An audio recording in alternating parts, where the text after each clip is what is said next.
We'll call the meeting in order of the Newman City Council and Redevelopment Agency of September 9, 2008. Please stand for the pledge and the invocation.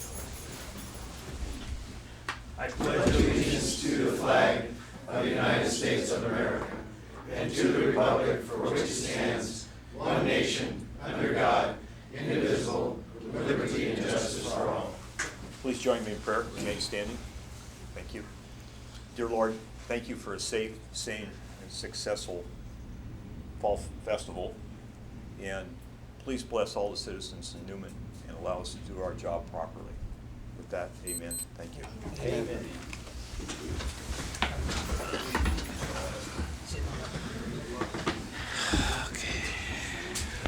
Thank you, Mike. Roll call, please. Councilmember Caton? Present. Councilmember Kelly? Present. Councilmember Crinkloff? Present. Mayor Pro Tem Martina? Present. Mayor Fennessy? Present. Are there any declarations of conflicts of interest this evening? Seeing none, we have a ceremonial matter this evening. We have two badge pinnings, one of Reserve Officer Noel Borden and Reserve Officer Edgar Gonzalez. Chief?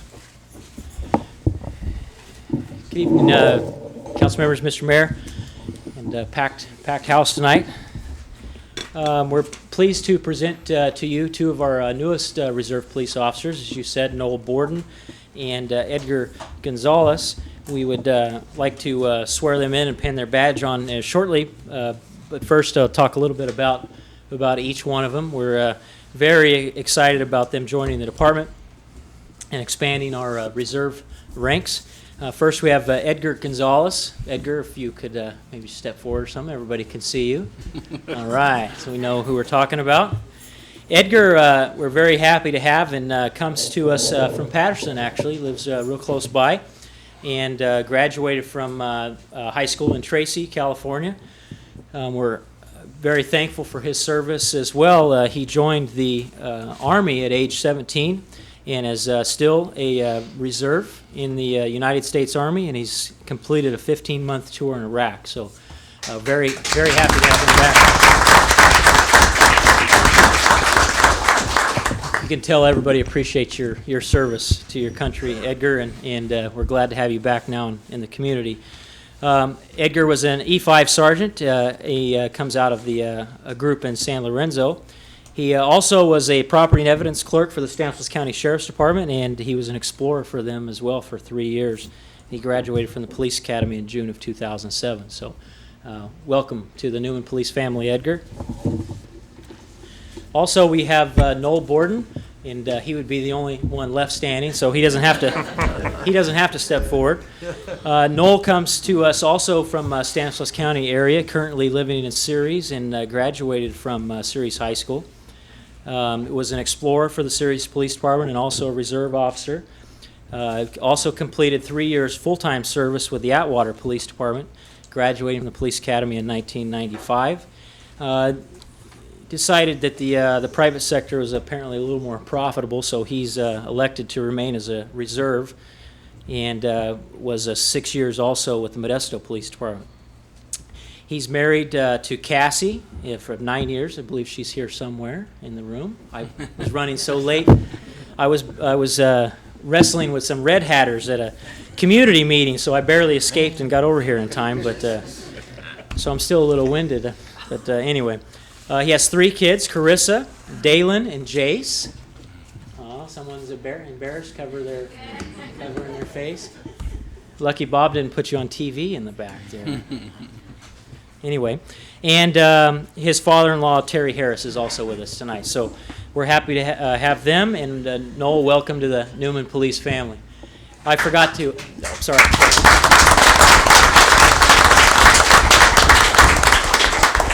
I failed to mention the Edgar's parents are here as well, Beatrice and Adolfo. There they are. All right. So at this time, we'd like to swear him in. Where do you want him to face? Where do you want him, Bob? Probably by the podium. Yeah, so he Right here. get him on that one camera there. There you go, guys.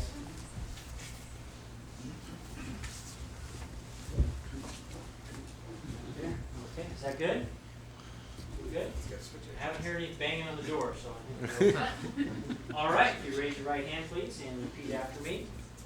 I, state your name, I, Edgar Gonzalez, do solemnly swear do solemnly swear that I will support and defend the Constitution of the United States that I will support and defend the Constitution of the United States and the Constitution of the State of California and the Constitution of the State of California against all enemies, foreign and domestic, against all enemies, foreign and domestic, that I will bear true faith and allegiance and will bear true faith and allegiance to the Constitution of the United States to the Constitution of the United States and the Constitution of the State of California, and the Constitution of the State of California, that I take this obligation freely that I take this obligation freely without any mental reservation or purpose of evasion, without any mental reservation or purpose of evasion, and that I will well and faithfully discharge the duties upon which I am about to enter.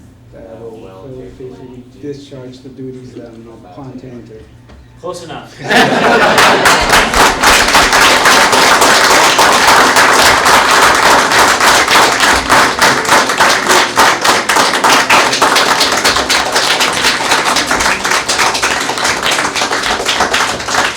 I hope this gives you some sense of the community you're joining, because it is very different than I know where you come from and where you've been, and this is your first experience in law enforcement, but we are blessed to have a community that's very supportive of the police department, very involved, and it's definitely a team effort. So I hope you see by the enthusiasm in the room that what you have to, where the bar has been set for you. So welcome to the Newman Police family. The oath was not on the police exam. You know, we'd probably have a tough time hiring people if it was. For Edgar, his parents are going to pin on his badge, I believe. I don't know if they know that yet, but they are. So if you could come forward, please.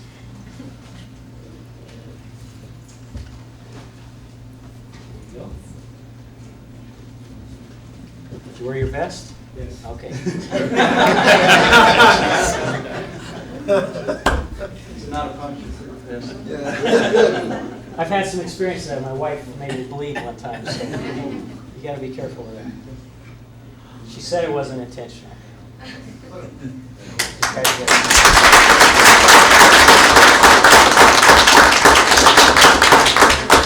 Great son, great son. Congratulations. Okay, and for Officer Borden, his father-in-law is going to pin his badge on. Whoa. Watch out. Paybacks.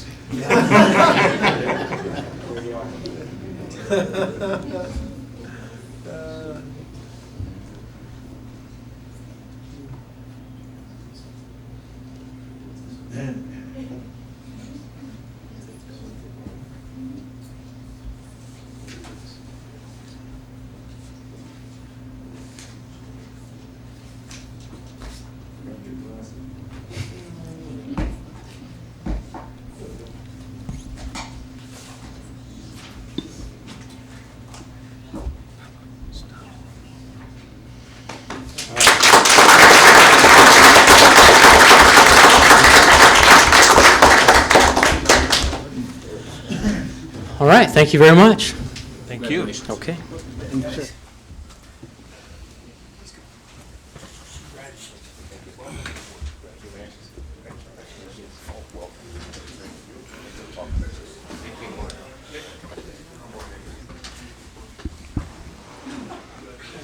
Congratulations to both of you and welcome aboard.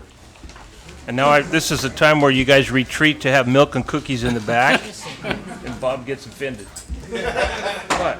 That's right. Oh. Let's take a little break. Yeah. It looks like he's filling in his infield. You know that. Chief, is that what you're doing? That's an inside joke. Yes. I think he's filling in the second base, shortstop and a second baseman there. Okay, moving on. Items from the public, non-agenda items. If anybody has anything they'd like to bring before the council this evening that is not on tonight's posted agenda, now would be the time. See no one. Move on to consent calendar. Item A, waive all readings of ordinances and resolutions except by title. Approval of warrants, approval of minutes of the August 26, 2008 regular meeting, and adopt resolution number 2008, next to number, a resolution approving the City of Newman's Conflict of Interest Code as written and without amendments. Questions? If not, a motion? I move to approve. Second that motion. All in favor? Aye. Opposed? Motion passes. Thank you very much. Public hearings, we have several this evening. Our first one is hold public hearing and consider approval of the Consolidated Annual Performance and Evaluation Report relating to its fiscal year 06-07 past activity.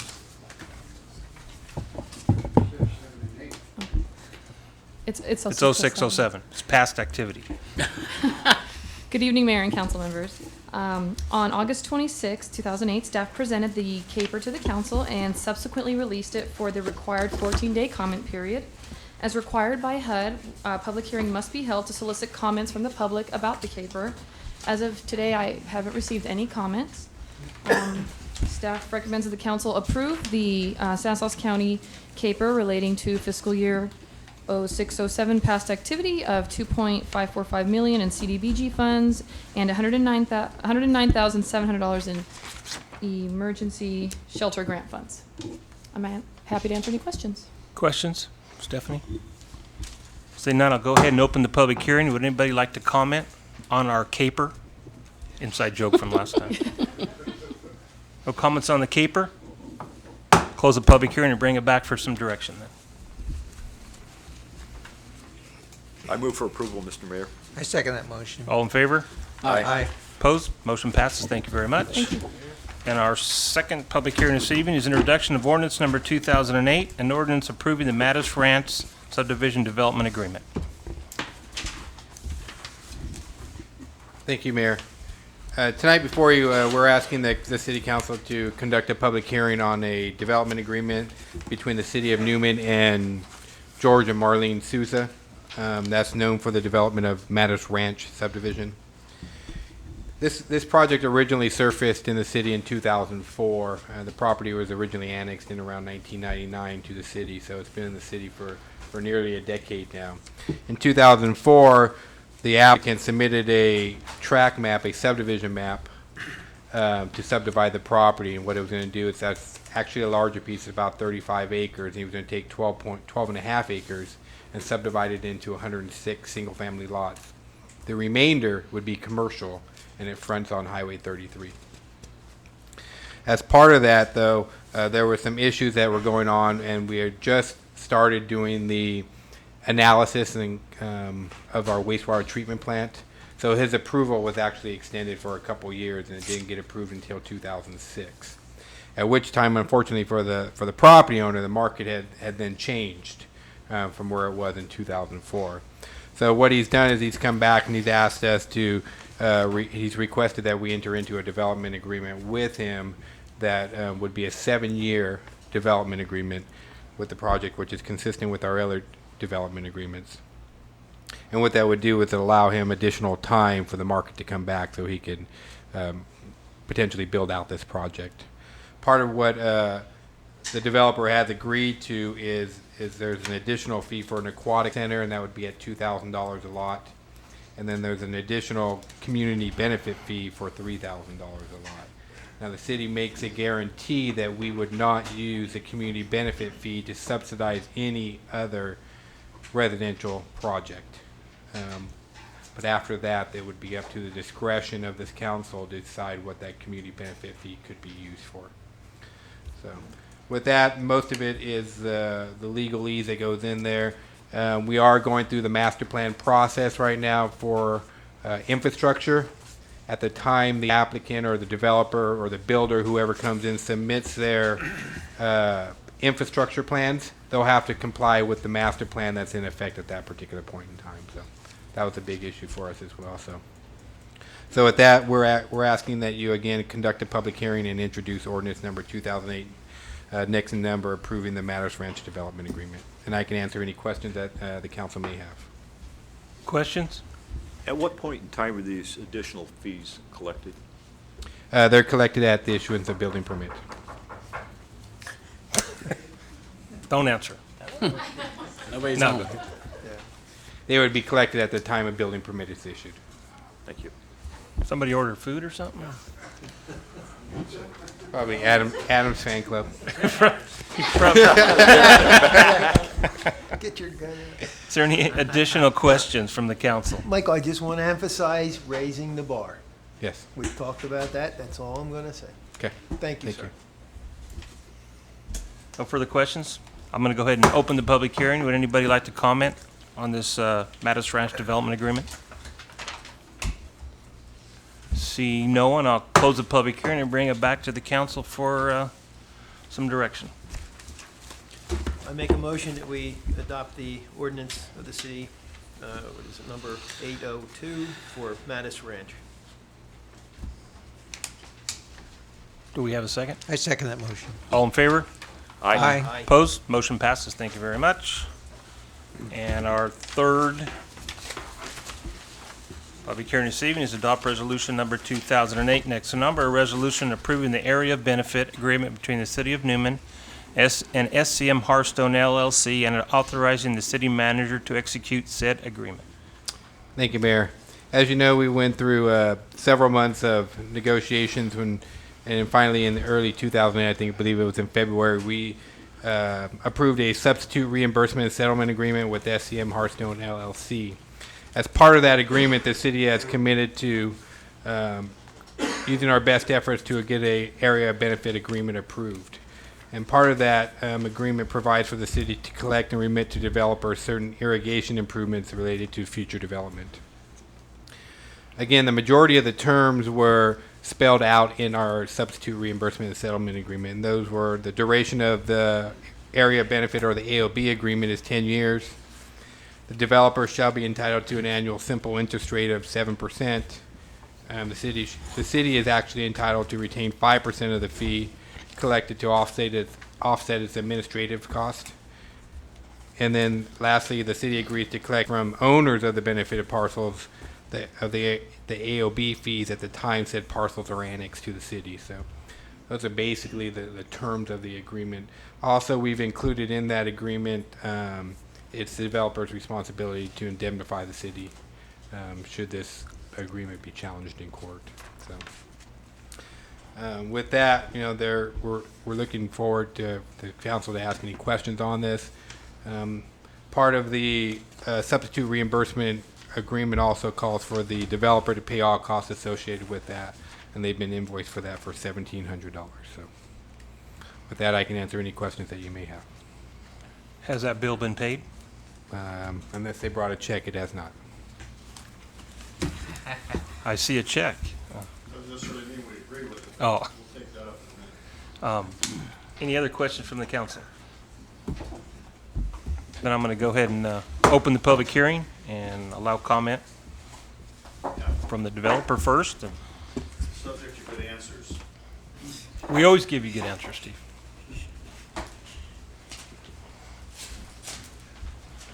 Mr. Mayor, thank you, members of the council, for the opportunity to speak to you tonight. Steve Motherstell, President of SCM Hearthstone LLC. Anybody confused about what this is about? When we developed Hearthstone and Sherman Ranch projects, there was God, it's been so long now. Was it an open ditch, Mark? It was an open ditch, I think, at the time when we started. Series of ditches that drains a lot of tailwater from the west side of Highway 33, I guess ultimately to the river. And as you know, we had to develop Sherman Parkway, and we developed the first part of Sherman Parkway with Hearthstone Ranch, and the second part of Sherman Parkway with Sherman Ranch. A part of that, we had to deal with these tailwaters, and the plan called for burying some pipe, and this pipe will be there forever. So long as there's tailwaters or waters, maybe there's more than just tailwaters coming from the west side.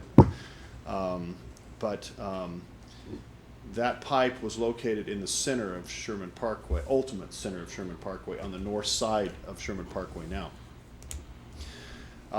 It's very common when you're doing projects like this and you're putting certain improvements in the ground that are going to be to the benefit of future expansions, that a reimbursement agreement or an area benefit is put together so that when the next guy comes who is going to benefit from that pays his fair share.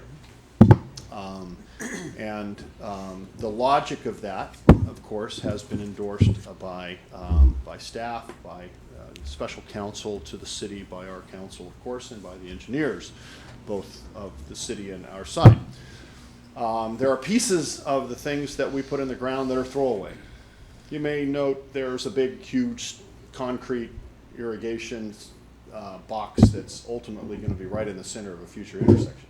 That's a throwaway piece of the infrastructure.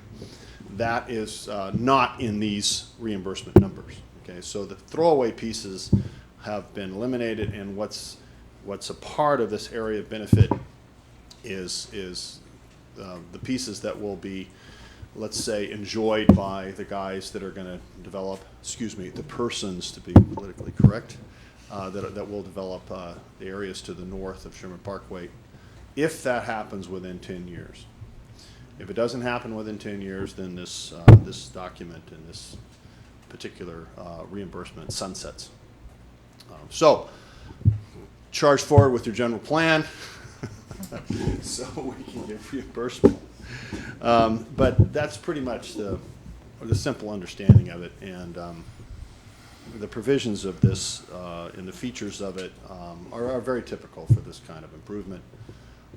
Some of those characters to the north are, of course, longtime residents of the community, longtime friends of ours. We've already heard about it, with them, but we've helped them understand that how a developer would look at that.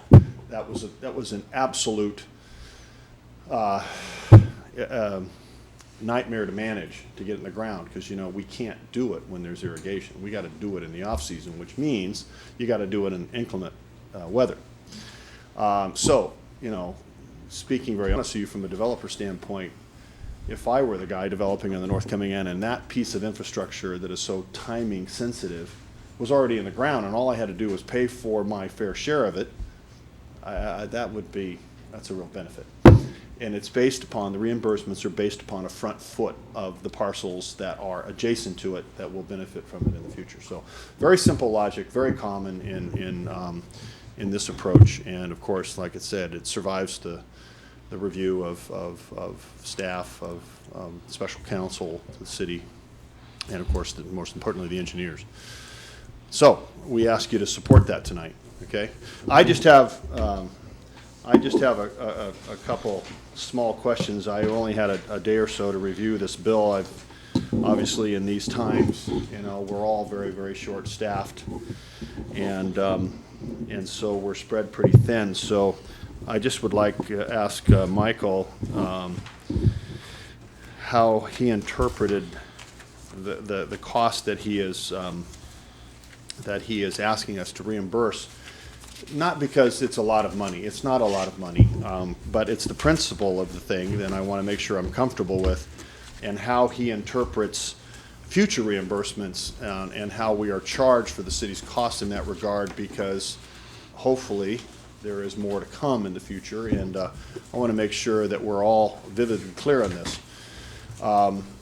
It's not uncommon to have, a couple of different interpretations of how the reimbursement provisions are interpreted, but there's one thing that you can always trust, is that Mr. Holland has never, his interpretation of these provisions have never been to our benefit. That's what we pay him for, Steve. It's got a raise. So, but I just would like to know, we do have a provision for reimbursement, and there's a provision for the city to be entitled to as an administrative expense. In this document here, and I apologize, you probably haven't seen this, but it's very short. And again, we're not talking about a lot of money, but there's legal fees associated with special counsel or perhaps the city attorney's review, which we don't dispute at all. There's direct cost associated with Michael Holland's time in it. There's direct cost associated with Michael Maris' time involved, and of course the direct cost associated with publishing the public notices. And then there's administrative fee, and so I'm a little confused as to why we itemize all the city's direct cost and then, you know, add an administrative fee on top of it. Is there somebody else that was involved in this that is in the 15%? There's a 15% administrative fee for when we use outside counsel. The 15% is only on. Is that spelled out clearly in the document?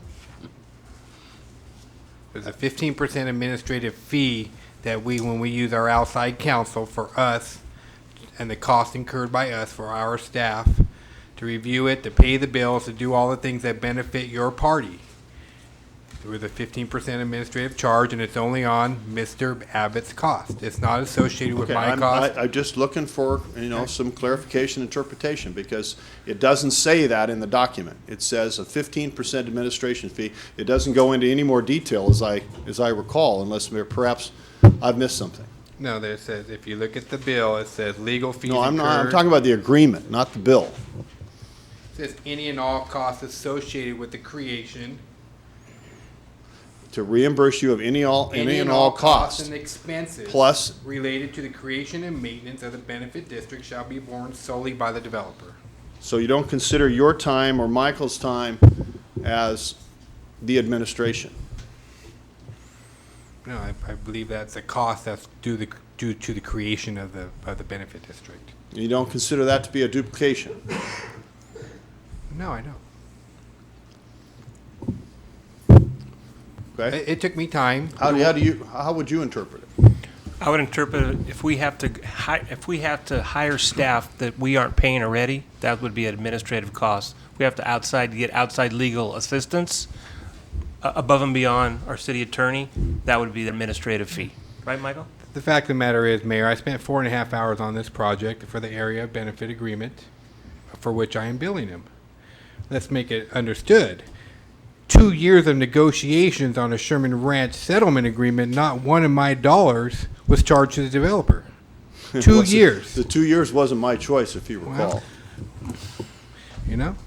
I'm just trying to understand the logic. We considered, the document says 15% administration. It doesn't say 15% plus the direct cost of staff. It says 15%. Now, how would you interpret that?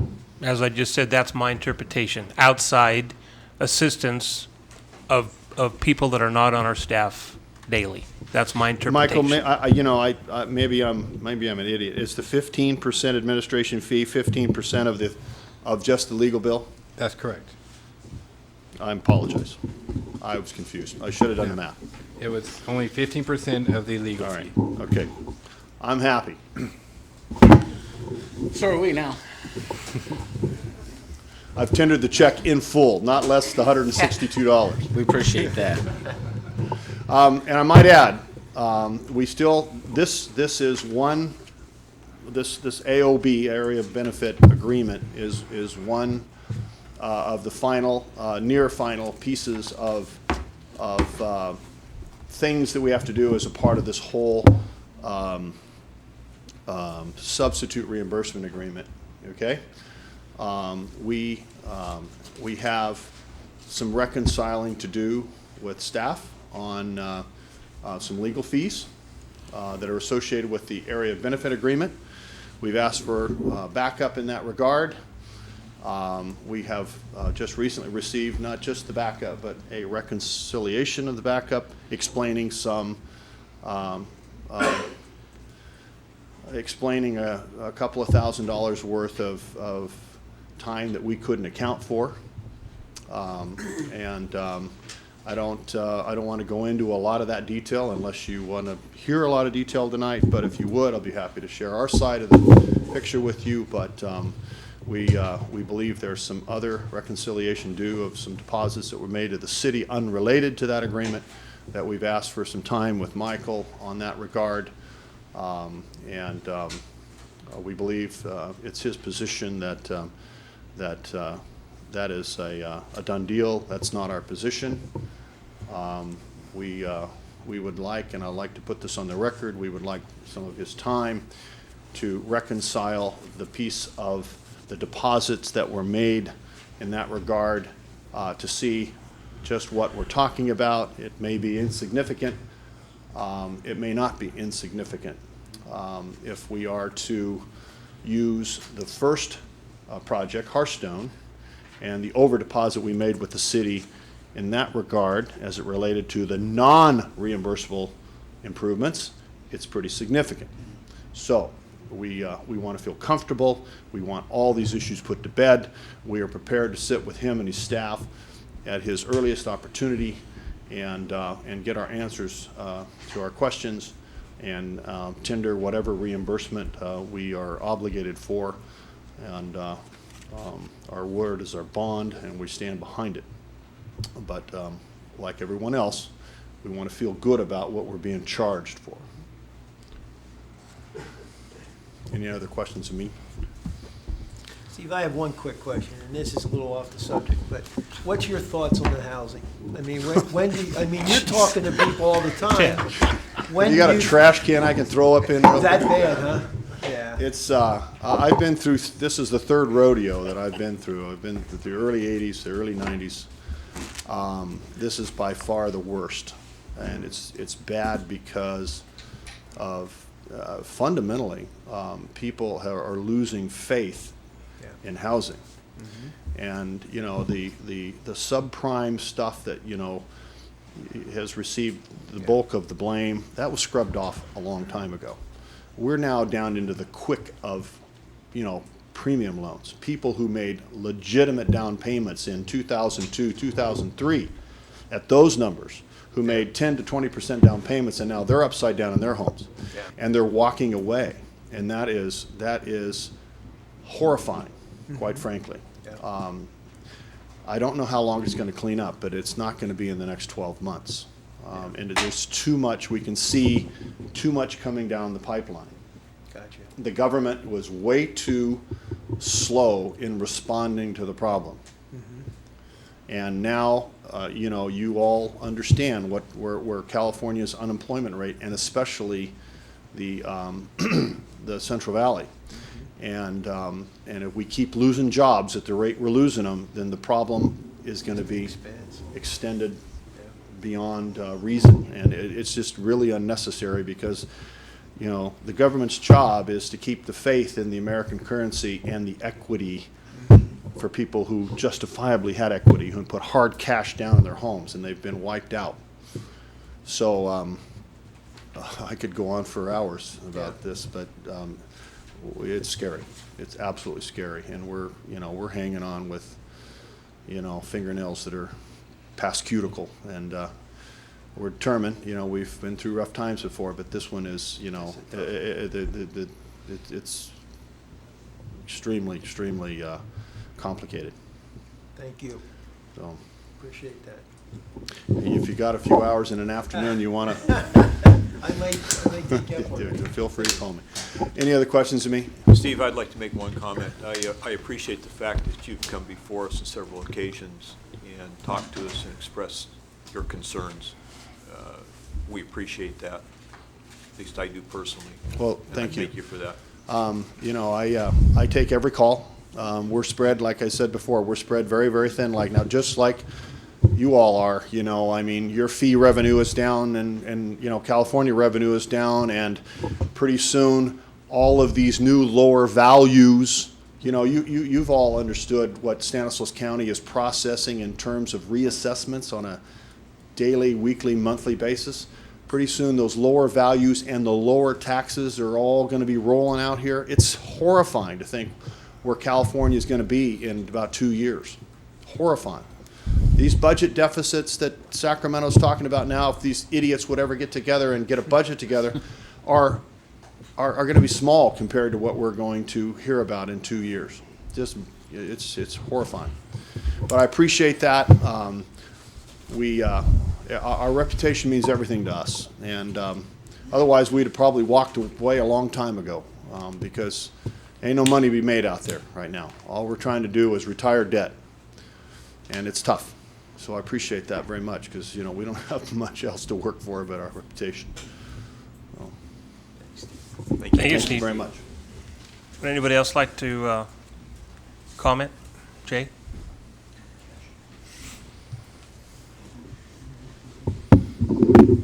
Good evening, Mr. Mayor, members of the council, Jay Yiggy, consultant, 531 Hills Ferry Road, excuse me. I'm here tonight representing the DePaul property, and would like to present some Jay, thoughts Jay, excuse me in 1 minute. Pull up opposition- microphone down. Yeah, How's that? thank Is that better? I'm not as tall as Steve. I'd like to present some thoughts in opposition to the formation of the benefit district. In the way of experience, I spent about 14 years working almost exclusively on benefit districts and assessment districts, working on spreading the cost, identifying benefits, assigning appropriate numbers to those for the spreads, assigning the dollars, determining what the dollars were, and probably did about $300 million worth of costs that way through a series of a number of different benefit districts. Also, back in 1999, I was an employee of the De Silva Group. And the De Silva Group came to Newman, and at that time had Hearthstone Ranch and Sherman Ranch in contract. This is back about the time that the tentative maps were being approved. Probably the only one of us here that remembers that is probably the city attorney, probably Mr. Hollinan. And so one of my jobs was to go through a protocol to determine the feasibility of the job. And I was charged in a 60-day period to really go out and dig up everything I could find about those two projects, identify what needed to be done with them, and put a dollar amount on them. So I took an early look at the irrigation facilities that are being discussed here tonight relative to this benefit agreement. Our case that we want to make is that the benefit agreement doesn't really sufficiently establish that there's benefit that accrues to the DePaul property. Right now, the DePaul property has been assigned 72% of the benefit, which is about $123,000 plus some extra dollars.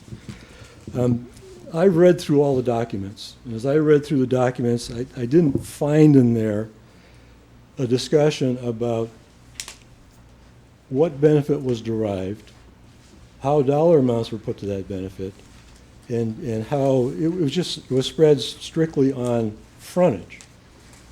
Now, we know that those irrigation lines out there serve upstream properties and they serve downstream properties. And usually when we look at a pipeline that does that, we don't look at just the size of the pipeline being along the front of one piece of property. We look at the whole area it serves and the whole benefit area that we have. It also it doesn't really set forth the rules of the cost spread. Usually we have the analysis, the benefit analysis, and we have the rules of the spread. We don't have either one of those. Can we put up that photo now, Mike? Here's a photo of that north side of town. Whoops. I'll just take your eye out then. This was Sherman Ranch Parkway, Highway 33, Hills Ferry Road down here. This light-colored piece of property is the DePaul property. The other properties that are being assessed are this 22-acre parcel here and this 10-acre parcel here. The irrigation line that's being discussed, I believe, starts about here, starts in here somewhere, and goes down here to Barrington. That's the length of it. When we were doing our feasibility on the ranch, about the second day into it, we realized that these existing facilities are out there and they belong to the irrigation district. So we went and had a discussion with CCID. In fact, we were able to have Mr. Bob Stoddard come out, the district engineer, and walk through the ditches with us and explain, where they were, what they did, and what the possibilities of incorporating them into the project or moving them were. And basically, it came down to this. You could leave the ditches where they are and work around them with fencing and parks and that kind of thing. You could relocate the ditches to an area where they would be out of harm's way. Or, in some instances, you could build your project so it didn't conflict with the ditches. Now, we've done some projects where there's some fairly good-sized irrigation canals. And with those, rather than trying to relocate them, we simply take those and we've made them parts of parks. We've got some linear parks in planning around some of the MID canals. Mr. Stoddard made it very clear to us that anything that we did to those irrigation facilities was a project cost 100%. Okay, just so we understand what a project cost means, it meant that the cost of relocating those irrigation facilities would be borne by the subdivisions that were built. Okay? Now, there was a couple of things that could have been done, but, they really weren't economically feasible. And everybody took a look at what the economics of the irrigation lines were, took a look at the economics of relocating irrigation lines, and said, that's the way to do it. When you get to the bottom line, that's the way to do it. And CCID says, you guys pay for the whole thing, you pay for the engineering, and the water that's going through there now has to go through there when you're done. It says you can put that together in any kind of proposal that you want for us that meets with our standards. So strictly from the standpoint of irrigation, what the DePaul property here, which is identified as parcel 9, that's the last digit in the APN number, doesn't really benefit that we see from anything that was done along here. Those were facilities that were relocated from down in here someplace, as was pointed out earlier. Also, they don't use those facilities for either the delivery of or the export of water. It's strictly something that goes straight through their property, along the edge of their property. We're not so sure, in fact, that the relocation is even a benefit for us. We don't see it as a benefit. As was pointed out earlier, there's a portion of this which is a throwaway. You get down in this area down in here, this property is probably 4 feet higher than the paving of Sherman Parkway. And there's a great big box that sits right in the middle of the intersection of Barrington that's going to have to be removed. And there's some piping along in here that is also up above the paving of Sherman Parkway that's going to have to be removed and relocated.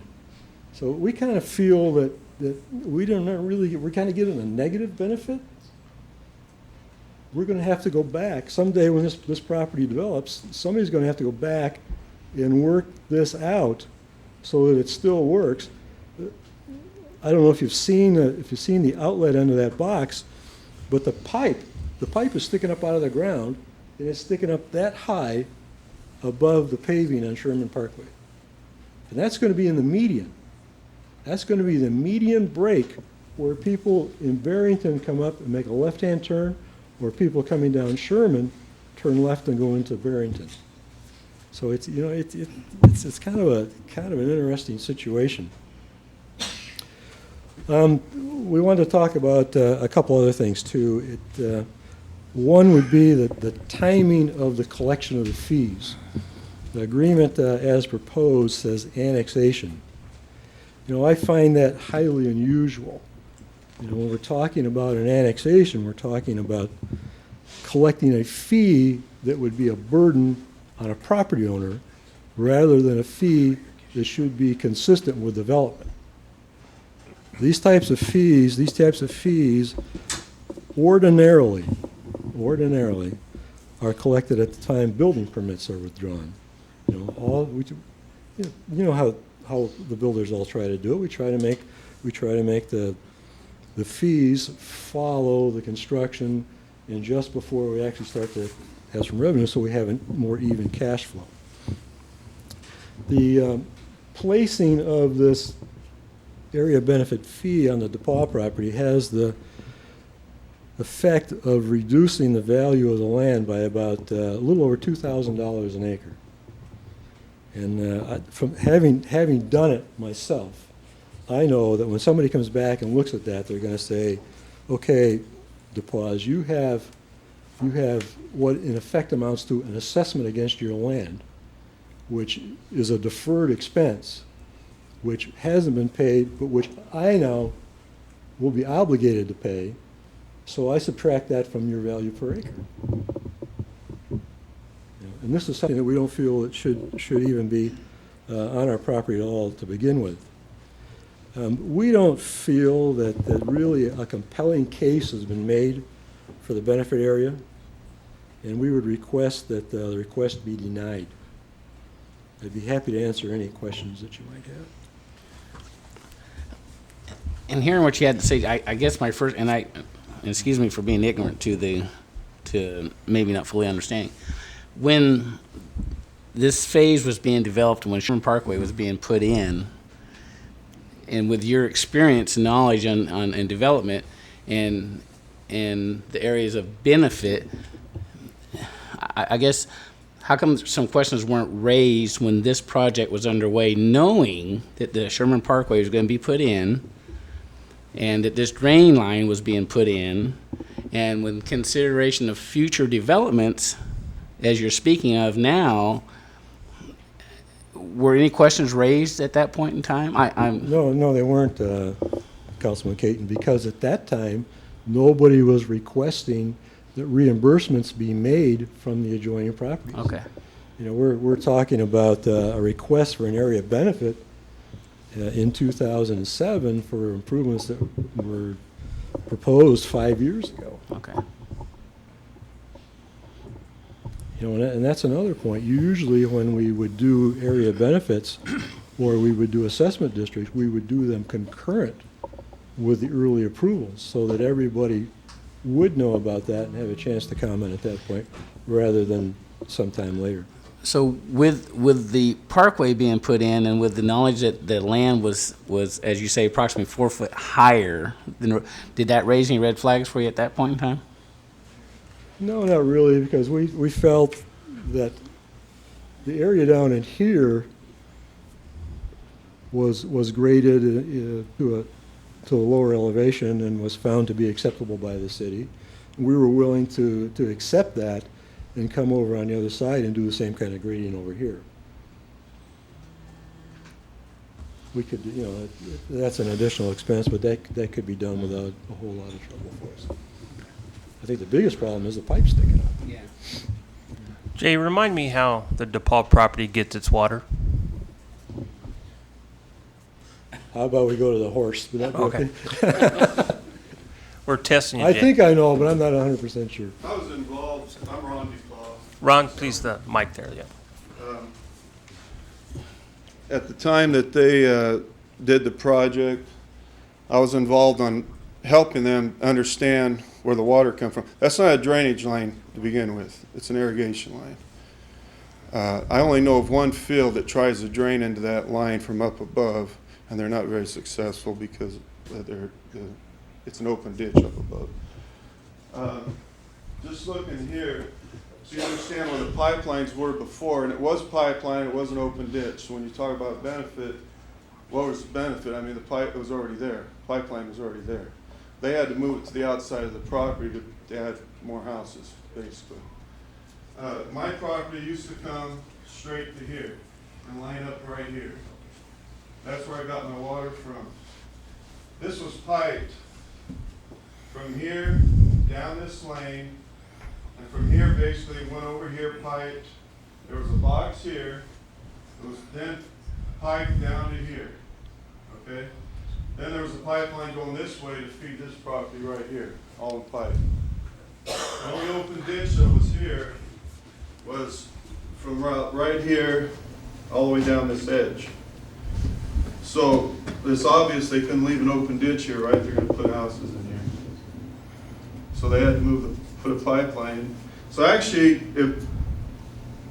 the only time it really got that we could have been left the open ditch was right here, which isn't very far. This pipeline is on a permanent maintenance agreement, and I don't know if you guys know what that is, but what it means is that anything that needs to be fixed on that line, which goes all the way up to the canal, is fixed by every farmer that Uses a line or uses drains the into line it, yeah. or at all. At the time we did this, the one thing, I'm on that committee, I made it real clear that I didn't want it coming back, there would be charged anybody in this whole area. Because actually it feeds this whole area through here. And of course things were going good then. And they said, oh no, this is all on us. Well, now it's not all on us, you know. And I originally worked with Hearthstone on it mostly, going to the CCID. Not our Hearthstone. Yeah. No. Yeah, we know. Yeah. And that's, all I can tell you is where the lines were, but they were pipelined up to this point. Everything here was pipelined up to this point. Open ditch here, obviously had to be taken out to add these houses in here. So that's where the benefit was too. The only time it could have been left an open ditch would be right in here.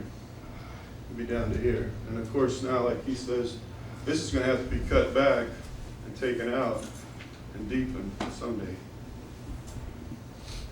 So now we're talking about a spot from here to there. I just want to give you a little history on where the lines were. Thank you, Ron. Questions? Comments? Rebuttal? Oh. I forgot to. Gentlemen's finish.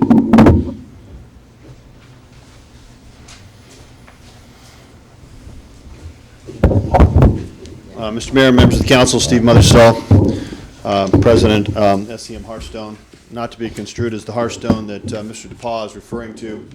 That is a group of fellows that had his, may have, I don't know the conditions, but they had his property optioned. I want the record to be vivid and clear. We've made no representations to any of the property owners about who's paying for what. This is simple science. There's nothing in this reimbursement area that is going to be torn out. It's only the stuff that stays in the ground. We didn't make the decision about where the pipe starts and ends. We only presented staff and city engineer with the cost, the justifiable cost that somebody is going to benefit from when they develop in the future. The cost of burying the lines, we provided the land for it.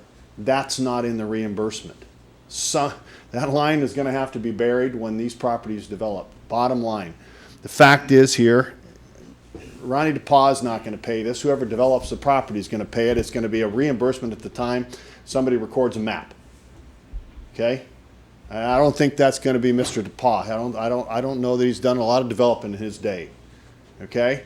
The fact is somebody's looking for something free here.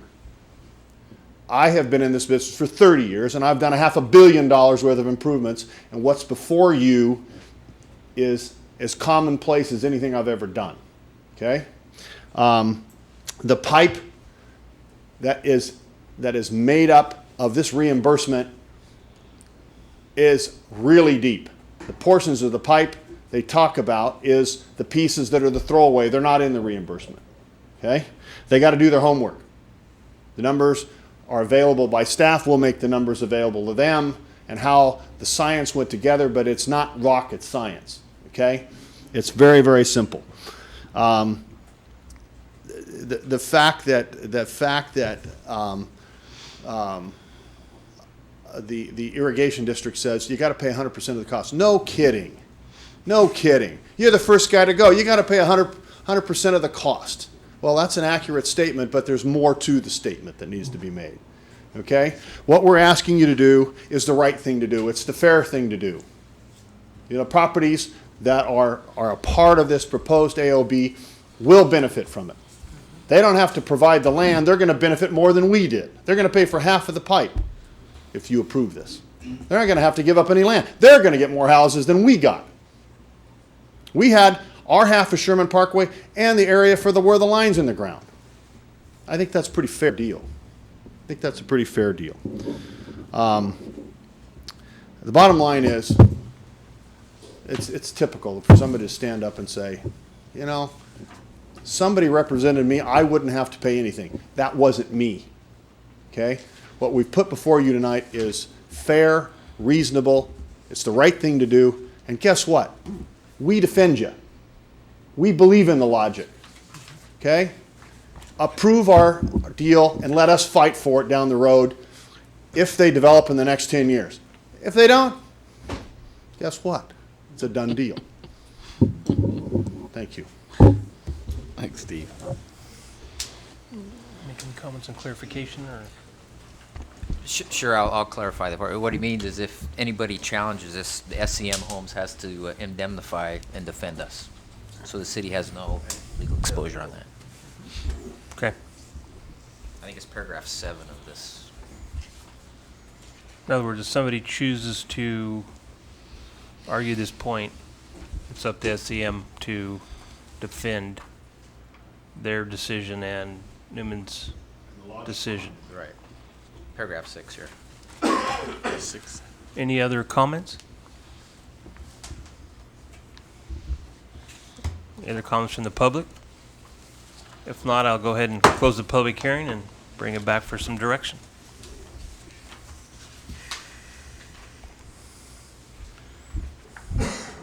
You know, Mr. Mayor, my opinion of this project right now is that we've heard some things this evening going both directions, different considerations, and my opinion is I would like a little more time to look into this matter. That's my opinion. Any other comments? Michael, I'd throw it at you. What's your thoughts? Well, we've looked at the cost, you know, from the city's perspective. Again, we've agreed to move forward with this area of benefit. They included the indemnification as part of this. Their attorney read it. He's confident that he could defend it. Our attorney has reviewed it and says it's complete. We've looked at the resolution as part of it. We followed all state law that's pertinent to area benefit and adoption of a fee in relation to the Mitigation Fee Act and all of those. So we're confident in this agreement. And so again, if it does get challenged in court, it's on Mr. Mothersell and his attorneys to defend this agreement. So actually, there is no risk to the city at this point in time. The risk is all Mr. Mothersell. Any other comments from the council? I would entertain a motion either way. Mike, I know you wanted to continue it. Would you like to make a motion, or would somebody like to make a motion to approve this matter, or how do we want to proceed here? I make a motion that we approve it. Is there a second? I'll second.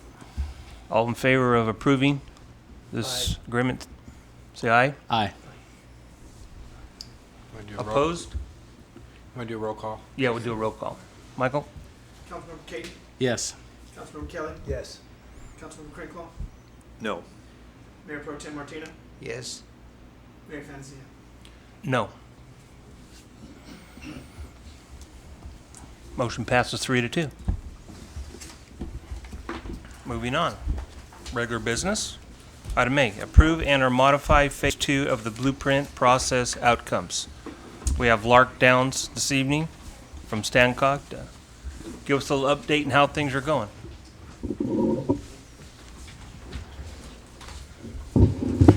Well, for that, first of all, let me put the Newman general plan right there. Thank you very much. My name is Lark Downs. I'm with the Stanislaus Council of Governments. If the council remembers, which I'm sure they do, on July 8th, my boss and I, Mr. Vince Harris, came before you to brief you on what was going to happen on the Phase 2 workshops for the blueprint process. Mr. Harris cannot be here tonight because the Turlock City Council meets the same night as the Newman City Council, and I live more on the west side than he does, and so that's why I'm here. And anyway, I really enjoyed the badge pinning. I thought that was exceptional. Supervisor DeMartini having to say that this is the only city that actually does that. And I thought that was kind of special. I like that. Anyway, what I'm going to do tonight, the reason I'm here, is to present those Phase 2 outcomes of the Phase 2 workshops, present those to you, and at their July meeting, July 9th meeting, the StanCog Policy Board directed StanCog staff to go to each of the cities and the county and the Board of Supervisors to present those results, the guiding principles, and the preferred scenario of the blueprint, and to get approval from each of those cities and or modifications. And so I have well, I'll say short, but it's not going to be all that short in regards to whatever you can think 20 slides is, and I chopped out about 10. So, okay, now we're going to go through just a little bit of background, tell you about the Phase 2 workshops, how this all proceeded. First of all, what is the blueprint? A lot of people ask that question. And right away, get a little bit of background. In 2007, the population of Stanislaus County is about 520,000. Now, if you believe the Department of Finance projections at the state, by 2050, if we continue on some reasonable trend line, there will be 1.2 million people here in Stanislaus County. And the question is, how are you going to house those? What type of quality of life are those new residents going to have? Now, 2050 is obviously a long time away, and that was chosen specifically, not by myself, but this is a consortium or a region-wide effort. San Joaquin County all the way down to Kern, all those valley counties. Next. Now, what is the blueprint? It's a vision statement, guiding principles, and a preferred growth scenario for 2050. Now, the results of the individual counties will be combined all together to form a region-wide alternative growth scenario. And even at that point, we're going to see in just a few minutes, even at that point, they become kind of tweaked. What I call it, they're kind of quilted together like a big quilt, and they have little rough edges. And what we're going to try to do in some alternative scenarios is present ideas such as how do we improve potentially rapid transit or transit opportunities, other growth opportunities, and protecting agricultural lands, and those guiding principles that that the attendees of both Phase 1 and Phase 2 workshops wanted to see, okay? Now, in Phase 2, there were 13 workshops around the county. We had 233 participants. I'd like to say it was well attended. It was probably not because of, pardon me, June and July is really not the time to do workshops in this county or probably just about anywhere. We had a very good one right here in Newman with 3 or possibly 4, I forget, of the city councilmen. Thank you very much. I remember Mr. Kelly and Mayor Fantasia being there. Okay. Now, the 8 guiding principles, and they're in your packet. Attachment 1: community, environment, land use, economy, transportation, education, government, and public safety. And that's the guiding principle on community. And these are the ones that were selected in Phase 1 and Phase 2. Okay. Now, also what was discussed was a comparison of the conceptual growth scenarios. We presented 4 growth scenarios. The first one's based on just a basic, what we call baseline, and what we call recent trends. If you keep growing the way you're growing over the last 10, 15 years, we took all the general plans, we knew the growth scenarios, the growth trend lines, we projected that out to 2050, and that's what we call the baseline 2050. Okay, go ahead. And that's what this is. Follows current growth trends. And right now in Stanislaus County, 9 out of every 10 homes are single-family dwellings. That's important. This has, of the 4 scenarios, this has the largest residential lot size, largest urban footprint of each of the cities. And here's a little stat that you're not going to see up there. But of the 966,000 acres in Stanislaus County, 67,000 of them are urbanized. So 67,000 right now. And obviously the auto is the primary form of travel and will continue to be in in this valley, okay? First of all, is some change. What if we do a little bit, and mostly this has to do with compact housing and downsizing and making the future growth, providing more housing choices. Increased development in the infill and the core areas are important in the some change scenario. New growth will be 82%, and that's new growth. The new growth will be 82%, or 4 out of every 5 homes. So that one extra home in there will now be, the other 20% or so, or 18% will be apartments, will be smaller lot, 0 lot line homes, and there's about 5 or 6 other types of homes that are in there. Well, there will be some transit-oriented development base. More walking, biking, and public transit will be available. Congestion is slightly improved, and there's a decrease in the urban footprint because less land is being taken up, okay? Now, we get moderate change. It continues that trend. We get down to 73% of the new growth will be single families under this scenario. That means a decrease in the urban footprint. We'll see more carpool lanes. Transit is increased, more transit opportunities, and we see more increased growth in the core areas and redevelopment and infill. Next is the major change. And this has 64% single-family homes for the new growth, 36% multifamily, increased amount of transit-oriented development where you'll actually really see that start to crop up. Smallest urban footprint and the least amount of traffic congestion and the largest amount of transit ridership opportunities. Okay, now we're going to get, here's a nice bar chart that shows exactly what I've said. Going down the scenarios, 9 out of 10 homes, 4 out of 10 homes, 73% and 64 across the scenarios that we brought forth to in the phase 2 workshops. Correspondingly, the multifamily increases, and remember, this is new residential development between now and 2050. Okay? Now, here's some comparative charts I'll try to go through right quick. Annual energy use, this is all in 2050. This is still 1.2 million people in regards to how you house them. Not where you house them, but how you house them. Here's kilowatt hours per household per year. You'll notice it goes down. And all of these charts, I want to say, it looks rather dramatic, but in regards, most of them I charted them out and calculated. It's about a 4% drop. So that's what you can do. You can make a bar chart go down like this. But I just want to let everybody know there's not a lot of difference in regards to the statistics that are here. Now, when you start putting the cumulative pattern to it, it could really add up. Okay? Next is greenhouse gases. And this really gets to the crux of what the blueprint's all about and decreasing greenhouse gases, mostly from emissions from automobiles. Now, these are tons per household. I'm sorry, tons per 1,000 households. I knew that couldn't be right. And once again, as you get smaller households, you get shorter trips, closer to work, closer to recreation, and closer to your jobs and commercial areas, be shorter trips and less greenhouse gases are produced. Okay?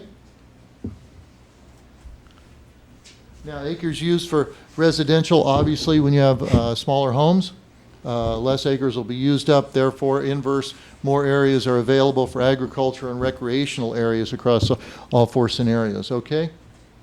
Here's one that's interesting. Trip lengths will become shorter because, like I said, you're closer to your commercial. There's more walking. There's more biking. It's just more losing the word. Just more adequate in regards to shorter trips and lower emissions. Okay. Now here's a ranking of the conceptual scenarios in regards to this is countywide. About 230 some participants. Moderate change got the most with 73. Some had the second ranked was 64 with the major change scenario. Okay. Now, consistency with the general plan. Newman's got a good-sized general plan. I read all the goals and policies, and I can honestly say that the guiding principles of the blueprint are consistent with every goal and policy you have in here. Obviously, your goals, policies, and things like this are a lot more far-reaching, are much more specific, where the guiding principles, as you can see in attachment A and the previous slide, they're much wider and more broad. And we kept that way on purpose because we don't want this to be in conflict. This is what's most important to the city of Newman, and we want to make sure it stays like that. This is about being a regional effort and not telling you where you can grow or if you can put in a pipe or do a reimbursement or things like that. This is all about getting together, trying to find some type of common ground between Kern County, San Joaquin County, Madera County, Stanislaus County, and the others. So it's not in conflict with the general plan goals and policies. Okay? Now, what's the next steps? Now, this is where it looks a lot worse than it is. Here's one thing. This reads from the bottom up. From the bottom up. This is it. This is the schedule and the process for the blueprint. I'd like to say I didn't write this, but this is the way it is for all the counties in the blueprint. We are now right here, starting at the bottom, under local boards, and our board has directed us to come out to all the cities to get approval of the next steps. Right here, at this point, we'll be putting all of those with the help of UC Davis and the professional planners group, of which Michael Holland is one of.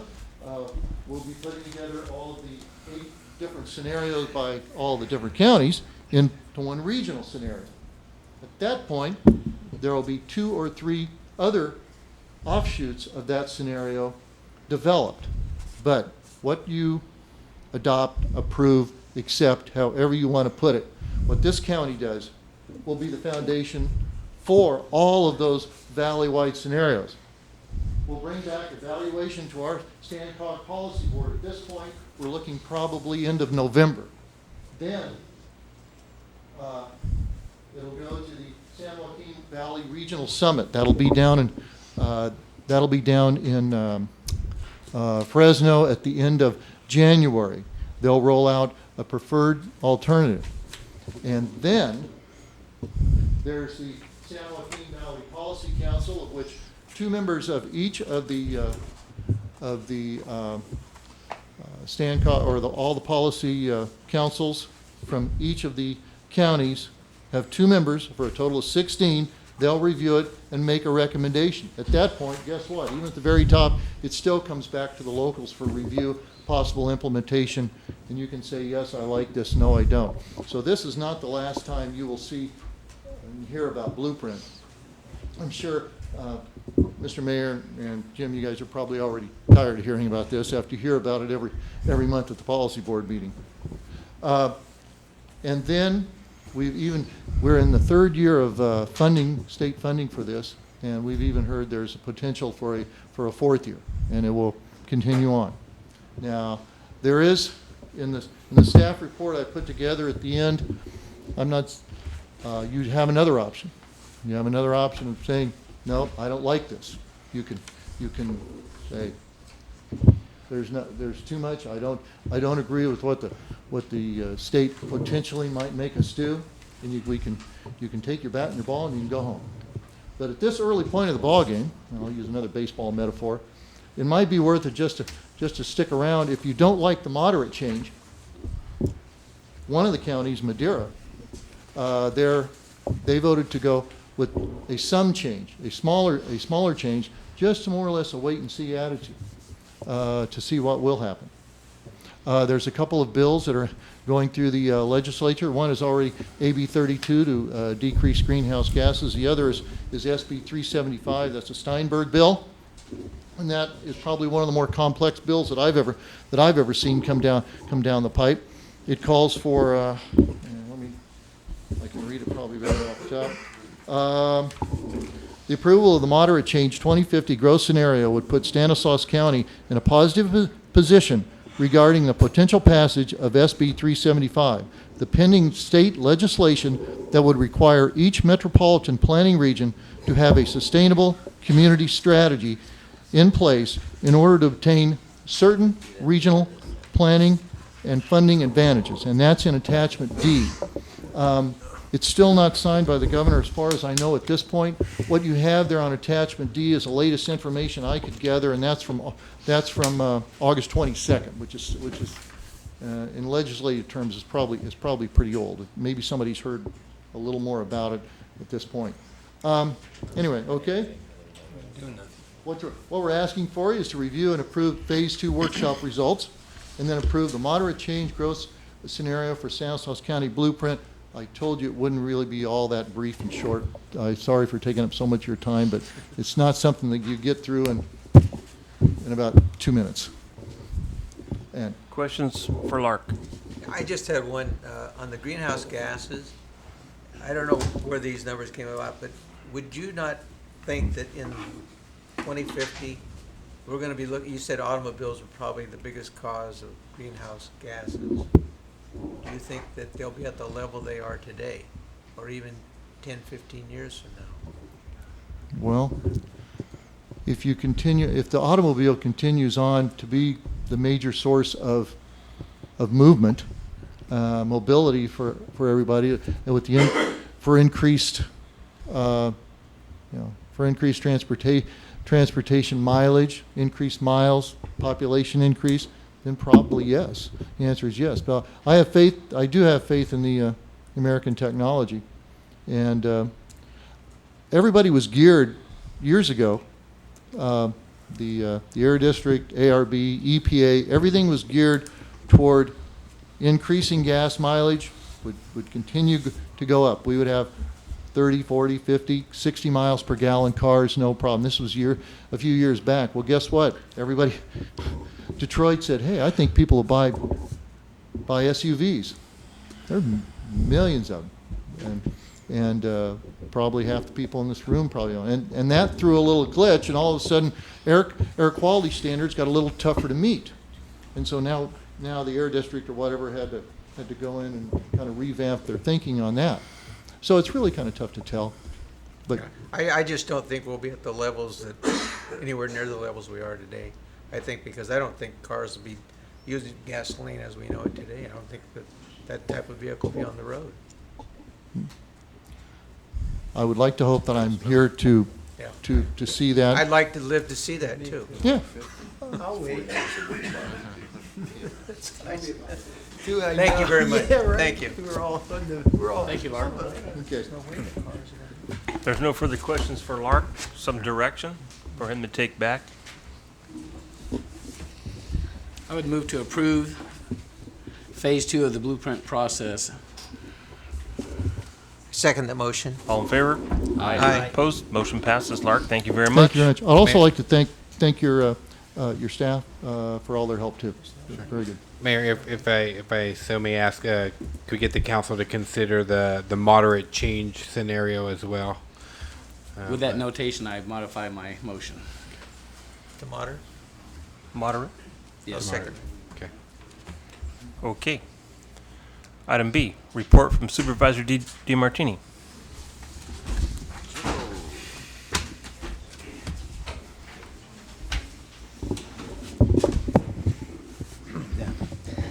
Good evening, Mayor Fantasia, council members. I just had a few things for you tonight. First of all, Assembly Bill 844 by Tom Berryhill passed the Assembly and the Senate about 2 weeks ago. And this really is a landmark bill because this reasonably regulates scrap metal dealers, where they have to get identification now from their buyers. They pay by check. And there's a 3-day wait for the check, and the scrap material that's being sold is photographed. And we have a very good scrap metal ordinance here in Stanislaus County, and I know the city of Newman has passed an almost identical version of the counties. But what we were finding was that the metal thieves were taking this metal to Alameda, Contra Costa County, where there weren't any regulations. And so the scrap metal theft really didn't go down that much, went down some. This Assembly Bill 844 covers the whole state. So everybody's under the same regulations now, in the days of stealing some copper wire and taking it in anonymously to a scrap dealer and getting cash for it so you can buy drugs an hour later is over. The governor has yet to sign the bill, and it's not because he doesn't like Assembly Bill 844, but because he's said he would not sign any bills until the legislature passes the budget, which I'm fine with that. We just passed our final budget today of $966 million, and we don't know. We don't have a state budget, so we don't know what our funding is. But I wanted to give you, an update on Assembly Bill 844. It was a year-and-a-half struggle to get that thing through. Berry Hill has taken Stanislaus County Ordinance, which is the model for Assembly Bill 844, and got it passed statewide. One important aspect of the bill that I should mention is, and Berry Hill did hold out for this and get this, is that the counties or the cities can have a stricter version of his assembly bill if 2/3 of the bodies, either the Board of Supervisors or the city councils, approve it. And in our county, we do have some provisions that are a little tighter than 844, minor things like regulating the hours that scrap dealers can open. Ours are from 7 in the morning to 7 in the evening, and we don't allow scrap metal dealers to be open at 2 o'clock in the morning like they used to, buying metal. So we do have that. And then we prohibit scrap dealers from buying metal from anyone under 18. So those are two of the provisions that we have that's not in the state bill, which we will have to go back to in the Board of Supervisors by at least 2/3 vote, and for us it's going to be 4/5 vote to get those provisions reinstated. But that is good news, and I think this is going to curb the scrap metal theft quite a bit. As I said before, the final passage of our budget was today. We have no idea what the state of California is going to do. We don't know what they're going to cut in the budget, and they have not really said. We hear rumors for the last couple of months of what's going to happen. We don't know. So we have passed our budget with some cuts. Now, we have a no backfill policy, so the state of California does cut certain programs. We do not backfill the positions, and they go away. We eliminated about roughly 65 positions today. I would expect that number to be considerably more once the state budget passes, and I would expect most of them to come out of social services area. But I'm just guessing at that. Now, the only other thing I would like to mention is that on September 17th, there will be a meeting here in Newman about the Orostemba Creek flood control options that are going to be available. It should be here at 1 o'clock, right here in Newman. This will be a very important meeting. They've all been important, but we're getting down to the end now where we have the final 2 options to choose from, and all the hydrology studies and the costs of the projects, and just if the detention dam is used, how high it will be, how much water it will hold back, whether or not the stream is improved for increased flow, what that would cost, whether the Chevron levee is put around Newman and the spillway and what that's going to cost. There has been probably $3 million spent on studies. This project has just been just a great project for consultants and engineers because they have siphoned off $3 million in every study you could imagine, and studying alternatives and wildlife studies and hydrology studies. And we've studied frogs, kit fox, trees, soil. It's coming to an end now. And I would urge members of the public that this will affect you, that you might want to come to this meeting as this final options are presented along with their costs on September 7th. Jim, just a couple questions back on the scrap metal. Has this ordinance been challenged in court in Stanislaus County? Not in Stanislaus County. There was something similar that was challenged in Fresno County, and they did lose. And I cannot recall offhand what the provision was. It was something that we did not require here in Stanislaus County. I know that Merced County is still struggling with their their ordinance. And the only reason why I asked that is because I was talking to one of the detectives for the sheriff's department, and he was talking about some of the struggles they're having with the scrap metal dealers, and I popped off, said, gee, we've got our act together in Stanislaus County, and things seem to be working fine. And he had mentioned to me about a challenge, and it escapes me now. I'm just wondering why there's such. I believe that I'm just going from memory because I haven't thought about this in a while. But I believe the Fresno County scrap metal ordinance required the scrap dealers to hold the material for about a week before they could recycle it. And I think that was I'm almost certain that was what was challenged. I think that's right. And I think the other thing that I heard about Merced was they thought, why don't we just let this state legislation play out? Yeah. And see how that goes. Yeah. The state legislation is essentially what Stanislaus County has. This was the base of it that was given to Tom Berryhill. He took it. It was amended a few times, and it's been a 1.5 year struggle. It's essentially the same. So Merced County now, when the governor signs the bill, assuming that the legislature is going to pass the budget someday, where we all been and find ourselves in a nursing home and still waiting for the budget to be passed, the governor said he would not sign any bills unless in emergencies until the budget's passed.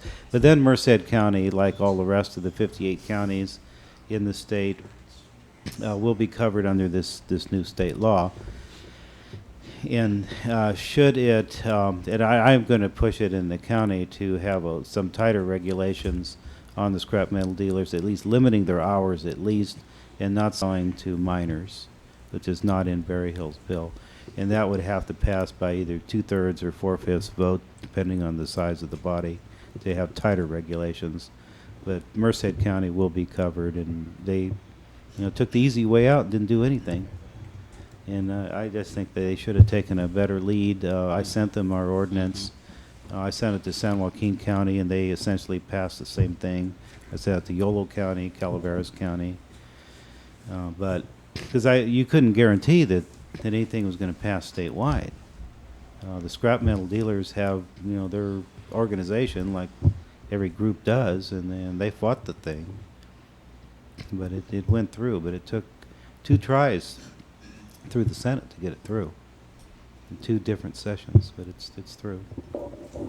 Jim, one other quick budget question. Fresno County is now releasing prisoners, low priority prisoners, because of budget cuts. Do you see anything along those lines for Stanislaus County? Oh, we're doing it already. We have been for the last couple of years. We have under federal court order a cap to how many prisoners we can have. And once we reach that cap, the sheriff has no choice but to kick the ones that have been in jail for a while out. So maybe the ones that maybe are not violent felons, and they have a 6-month sentence, say, and they've got 4 or 5 months in, and there's more people coming in the front door, somebody has to go out the back. And we have last year passed our ordinances, I guess, or our form of our own legislation, that we have increased the work furlough to, I think, 45 days from 15. And we have ankle bracelets now that some of them have. They're released, and we keep track of them with satellite. But we have been doing the same thing, and I think we have about 1,500 people incarcerated in this county approximately. And by federal statute, we have a cap, and we can't go over it. We should be so lucky as Arizona with Sheriff Arpaio, who just, when he incarcerates more people, he just puts up another tent. We can't do that. And, we're in California now, and pretty blue state, and so the prisoners have all these rights, and they have the constitutional right to medical care, which costs, we just got our bill today. I saw it, $7 million is what Stanislaus County spends on medical care for 1,500 prisoners. And we have college-educated nutritionists who plans their meals for them. I mean, it's a long ways from Sheriff Arpaio's bologna sandwiches and tents. I tell you, it's that. I say we are in California, and so we have to kick them out the door, as we do. You know, we don't like it, but we were looking at an expansion of the jail, which we will have to do at some time. And the cost of that, of the building with the codes and earthquake, seismic regulations, and everything that you have to go through, will cost Stanislaus County $200 million to add on to the jail. $200 million. And then on top of that, once that capacity is reached, and there are just the staffing costs for us to take care of the additional prisoners that we'll have incarcerated will cost an additional $17 million a year just in salaries and costs for the prison guards. So it's expensive, very. But we do, to answer your question, we do kick them out the back door. We have to. So. Thanks, Jim. Thank you, Jim. Staff reports, Michael? Thank you, Mayor. Excuse me. I'm pleased to announce that today was our first day for computer classes using the CDBG money that the council allocated towards that, and I believe we had about a dozen people show up today at the Adult Education Center at the Von Renner School. So again, you can, I know those are posted on our website, the dates and everything's posted on our website. Those are free classes. It's about a $250 value for people. So anybody who wants to attend, again, they're free. And there's also, some of those classes will be done bilingual. Not all of them, but some of them will be done bilingual. So if you're interested in that. On October 2nd, our senior referral center will move to the Adult Education Center as well, at the same facility, and we'll be manned there, and then that will also allow us to do additional advertisements almost on a weekly basis, if not every other week. So that's a good thing. September 15th, we will reinstitute our 2-on-2 meetings with the school district. So that's Councilmember Kelly and Councilmember Martina. We have that down for 4:30, and then we'll go over that together. I want to give the council a little heads up. As you may know, the city did receive a grant for Mariposa Park. It's been some years since Margaret Souza was here, so that's at least 5 or 6 years ago. That grant's getting ready to expire. So what we're doing is we're in the process of transferring that $300,000 to our aquatic center site. And trying to get some irrigation and turf laid down with that, about $300,000 with it. But part of the process is we have to put out public notifications and let people know that we're looking on transferring that, get the state to buy off on what we're trying to do at that particular facility. So there will be some public notices going out to everybody within 300 feet of the Hill property. And then the city will continue to submit that. We're also working with our consultants to try to get some plans again for turf and irrigation, and it's consistent with the master plan that's for the aquatic center. So we're working on that. We hate to give back money, so we're doing every effort we can to make sure that we keep that money. So it still has to be used, it has to be used by a certain date. That's why That's we correct. have to do We have to something be with it. done by, I believe it's around April or May of next year. So Yeah. it's a real tight timeline on that. So, but we'll do everything in our power to make sure that we expend those funds and try to get that done and work with the state on that. I believe next Tuesday, Enterprise Zone going to the board for a night meeting. That's my understanding, that the board will be hearing our Enterprise Zone application next Tuesday in the evening. So I'll definitely confirm that with you. But that's the last email I received. Yeah. So next Tuesday evening, I'll be in Modesto representing Newman for our Enterprise Zone application. So hopefully that'll be done. Then it'll be submitted to the state. I think they generally take 30 to 60 days to act upon it, and then we'll go from there. The supervisor did touch on the Oristema flood control meeting for the 17th. As you know, the mayor sits on that, and he's done so for a number of years. with the mayor stepping down from his position as mayor, we'll need a council member to step forward.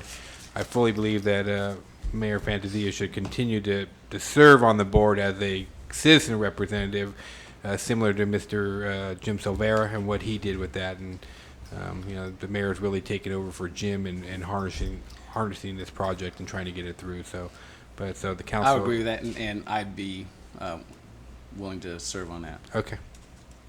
So it may be advisable then on the 17th to put that on your calendar. That'd be a great thing. Great. We do have the Planning Commission for the 18th.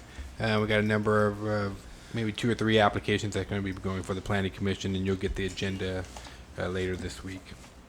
And then lastly, we have California League of California City Conference starting on the 23rd. I know our mayor will be gone, so Mayor Pro Tem Martina will be running the show on the 23rd. And I don't know, I haven't talked to Councilman Kelly, but he's also going, so I don't know what his travel plans are. So with that, I'll turn it over to the rest of my staff to see if they have any questions. Okay, yes. Starts on afternoon on. Michael, you were talking about our website? Yes. Recreational programs, would those be found on that website? That's correct. Okay. I'm looking at your beginning tennis. Okay, sure. In fact, there's a class starting on Thursday. That's perfect. So I know I need to talk to Terry about it and get my kids signed up. Okay. So I think at the highest level, it's a 5:30 start class. 4:30, 5:30. So 5:30 would be a class for the highest level of player. So that would probably be the class that you'd be most appropriate for. Okay. And then if your grandchildren were interested, it'd be about 4:30 for them. Okay, thank you. Okay, welcome.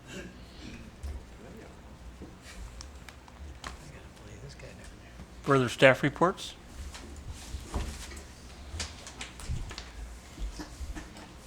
Ernie drew the short straw and start, or? Right. Good evening, Mr. Mayor, council members. Just have 2 quick informational items. BDS Construction is starting our CMAC sidewalk infill project over on Kern Driscoll, and they've already started with minor things like relocating some of the fire hydrants and doing some excavation. And then the second informational item is that the city has been approved for a $43,563 tire amnesty grant. It's a local government waste tire cleanup and amnesty event grant program. And so what we're going to try to do is see if we can get some of these tires cleaned up here for the city starting in next month, which is our fall cleanup. And then we'll have enough money to continue with the spring cleanup for next year. Any questions? And there was a gentleman stopped by the booth at the Fall Festival, which was one of the best I've ever attended. Thank you, John, and your staff. He was talking about the graffiti. I didn't know if you want to touch that now or. Okay. I didn't mean to Coming up. Yeah. Thank you, Eric. Thank you. Thank you, Ernie. Next.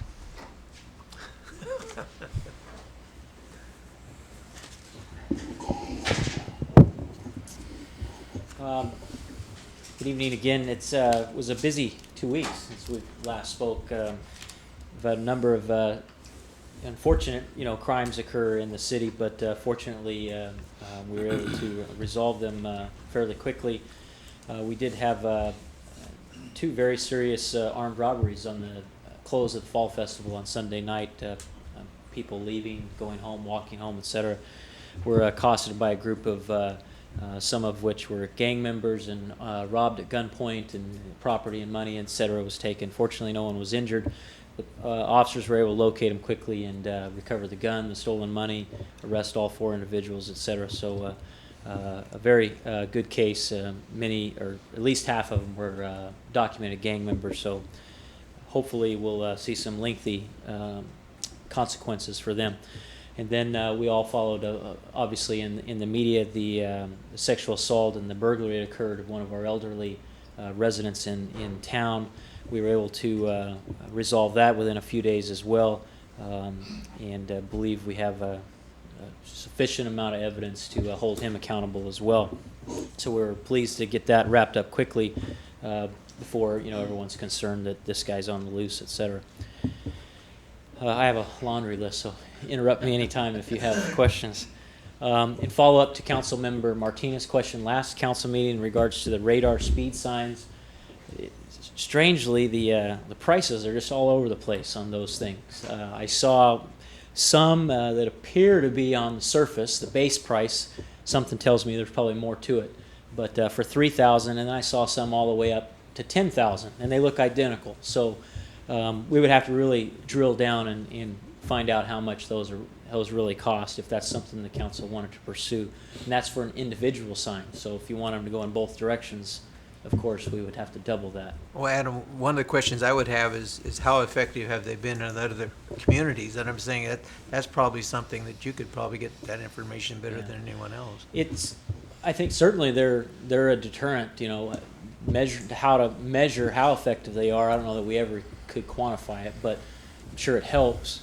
And then you combine some enforcement with that. So certainly it would help. It's not going to solve our problem though. But there is, in response to Council Member Caton's question as well, we did check into the Office of Traffic Safety for the state, who receives federal funds, and they just sort of funnel them to the local agencies. That grant process begins in October and November, so we'll definitely pay attention to that. And looking at last year's awards, there's a number of cities in similar size to ours that receive some of these signs or other traffic control devices and money, etc. So we can wait and see what happens there. But those aren't funded until the spring, so we would have to wait until in May, actually, is when they're funded, before we'd find out if we were eligible to receive monies for one of those signs or more of them. So just whatever the council prefers on that. Regrettably, even with this, how pleased we are with some of the work the officers have been done, we are human, and as we all know, we did have a traffic collision recently involving the new Chevy Tahoe that we're all very proud of. Accidents happen. Police officers are not immune, and we make mistakes just like we all do, and occasionally things happen. So we're dealing with that as well. Another kind of update, we talked before about our policy manual and some other things in that regards. A little bit about accountability in the department. We have raised the bar on accountability of our officers, of me, of the department in general, et cetera. And accountability, though, swings both ways, positively holding people accountable as well as when we make mistakes. So we're making improvements in that area. The most recent one is our policy manual that had not been updated since 2002. We have finished that now, and it was implemented a few days ago. And that's sort of our procedure, how we do business. And then the next phase of this process, raising the bar, so to speak, is what we would call a manual of duty and conduct. And this is sort of the rule book for how officers, what they can and can't do. Simple things that we take for granted, but we need to have in writing for backup and so on. Being on work on time, and having not being rude, and not accepting payoffs, and it's just sort of a rule book for police officers, so to speak, that we can go to and when we need to hold people accountable. And the last thing is, Councilmember, actually it's not the last. My chicken scratch tricked me. On the graffiti abatement, though, in my article last week in the paper, we talked about we had one of the planning commissioners, Jeff Van Vanderhorn. Probably messed that up, but he stepped forward and shared with us a program that the city of Gilroy has had in place for a number of years about cleaning up graffiti. We know that it's important to quickly cover it up as soon as we discover it, so we can prevent the next gang or adversary of whoever put it up, so they quit. They'll just keep responding, and one will cross it out on the next one, and so on, and eventually it may escalate to violence. So what we're proposing to do with this group that Jeff has volunteered to coordinate is someone go out and put a Band-Aid on it right away and give the property owner some time then to put the final touches on to actually make it look nice. But we want to cover it as quickly as possible to prevent the rival group from coming back and crossing that out.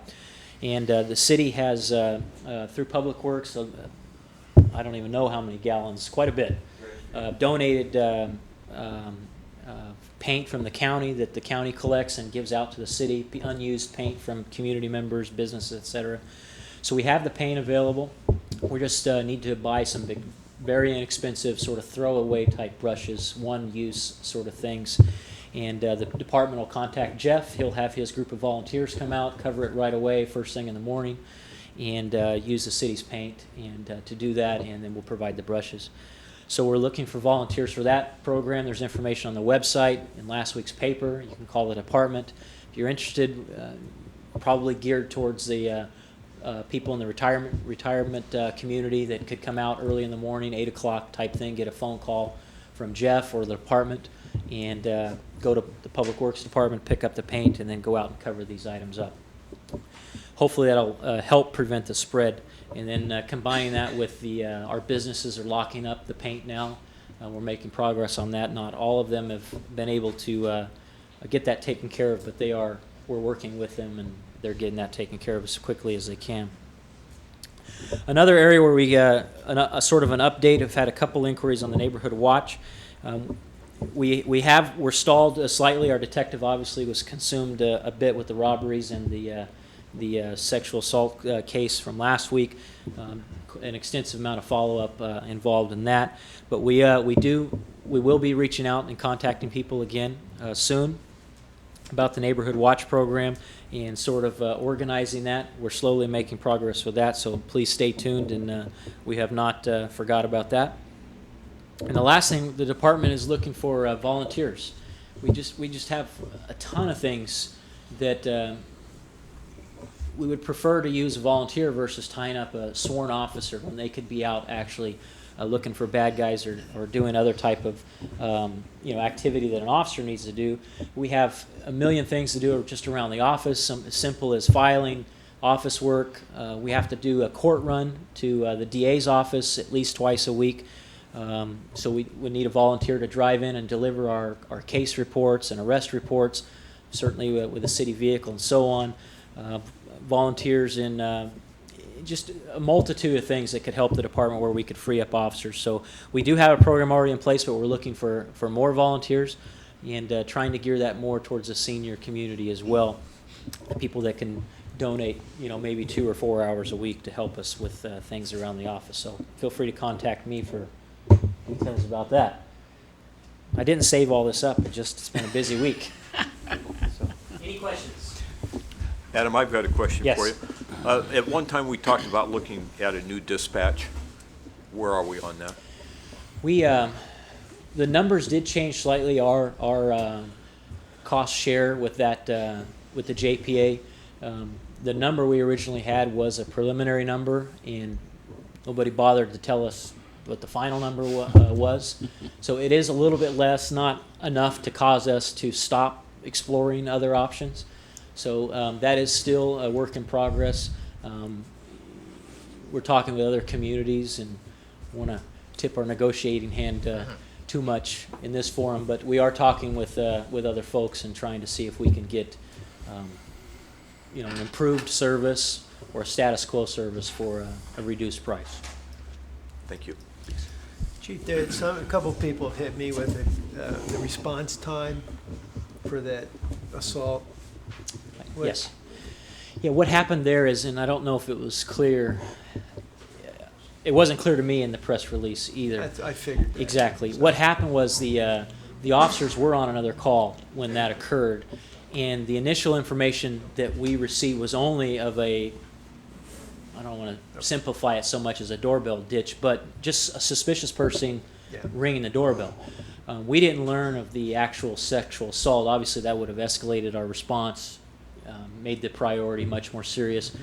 We didn't learn of that until we arrived, and then they told us. They didn't call back and update us to that information. So dispatch just took it as a suspicious person that rang a doorbell on a bike and walked away. So that was the only information we had. And of course, that is not, extremely high priority call, and the response time was, less than 15 minutes. That's fair for that type of call, especially when both officers were on something else. Obviously, we were very concerned when we arrived and learned that it was much more serious than that. Right. But had the initial call or even updated calls, told us what actually had happened, they would have left whatever call they were on, broke away from that, and immediately responded. So. Adam, just Yes. just on my behalf, I think the guys did a great job swiftly resolving both those cases, and I don't think people really understand how difficult that is. It's almost like watching it on TV how quickly it happens, but to be able to solve that and make some arrests, they're to be commended for that. So extend that to the guys. They did a great job. And the other thing is, the other night, my family and I were walking downtown, and it's always kind of been one of my pet peeves. And just as my daughter was getting ready to comment about a group of 4 or 5 guys hanging out in the corner and kind of jabbering their jaws, Officer Earl just happened to come around the corner, and he swooped down on them. He stopped, and before you know it, they were scattering, heading for cars, and he got out and talked to them, and they were about their way. And so I kind of laughed, and I told my daughter, I said, well, Chad's on it. And so I thought he did a good job, because these guys were just kind of congregating on the corner there by the liquor store and jabbing with people, and Chad came around and moved them along. So again, I think visibility is a key, and I thought you had done a great job getting them along the way. So I'll pass it along. Thank you. Just let the guys know. I think they're doing a great job. Okay, thanks. Adam, just an observation. Tonight I was downtown, I had dinner, and the very liquor store he's talking about, there was 10 young men standing on the corner. Now, to me, that could be intimidating to a lot of people. And I know the officers are patrolling that area because I see them there all the time. Is there any law that can keep 10 people off a corner? I mean, to me, that looks like trouble. I would say the same, but unfortunately there isn't. Loitering laws have long been beat down and not, found to be not enforceable. We lost it long ago. And what is loitering? I mean, your interpretation, my interpretation, is just not a real clear definition of that, and is a public sidewalk. We do exactly as Councilmember Caton described. I think shoo them along, these kinds of things. They cannot. It is illegal, though, to obstruct the sidewalk. But if someone's walking towards the group, and if they create a path, then they've complied. Now, if they create a barrier, so to speak, or force people to go out in the street, these kinds of things, then we could take enforcement action, but we would need that person to step forward, support a prosecution, citizen's arrest type thing, and then we could take action. But just simply standing on the street corner, as annoying as it is, and I agree with you, it probably discourages business, and I've had people share that with me that they pulled in front of a business and elected not to get out of the car because of someone they saw on the sidewalk, and they go somewhere else. As frustrating as that is, we're just, our hands are tied a little bit. It's a case-by-case basis, so we don't want to discourage people from calling, because there may be something we can do. They may have a warrant for their arrest. They're on probation. There are other things maybe we can do with them, but simply stated, just come out and arrest them for congregating on the sidewalk is just not enough. Bob, I think what you're saying, what helps in that line is proactivity, and just what I observed the other night, just by an officer pulling. And if the guys are proactive and they see people hanging out, it's amazing what what a black and white now will do when you pull up in front of them and they just kind of start scattering. So I'm sure, and I don't think Chad did what he did because he saw me, because he didn't. He just saw these guys hanging out. He pulled in, and they just started scattering. So I think the guys, if they stay proactive, what they're doing, that's going to help. But I agree, it's because my daughter made the same comment, how, it's very intimidating. It is, and especially if you have young juveniles or just females walking down the street. In this case, I was with them, my son-in-law was with me, and so, obviously I wasn't too intimidated, but it can be to elderly people, females, whatever, but I think if guys stay proactive, the officers know that that's an important thing for me and for the city, and they are doing what they can on Main Street. Our day shift officers have been walking foot patrol. I don't know if anyone's noticed recently, and they're actually making several arrests as a result of it. The sexual assault suspect that committed the burglary and sexual assault was picked up on foot patrol. The officer was walking on Main Street and saw him downtown, realized that he matched the description and so on, and contacted him, and that's what led to that arrest by getting out of the car and walking. So it is important, but we're pulled in so many different directions with only one or two officers on. It's tough to be down there all the time. Yeah, it's unfortunate that these young men don't have a place to go. When we can, we provide them a place to go. I was thinking that. Free of Thank charge, you. too. Yeah. Well, not free of charge. We pay for it. Well, but I mean. I know what you mean. Yeah. And then the supervisor DeMartini lets him out. Lets him out the next I'm day. kidding. We'll blame the sheriff. He's not here. Is there a law that states that when they get out of the 6 months or whatever, and you let those guys out, that you have to drop them off in the same county?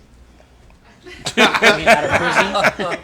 They are frequently returned to their home location, yes, but they're given $200 and a bus ticket. We don't actually.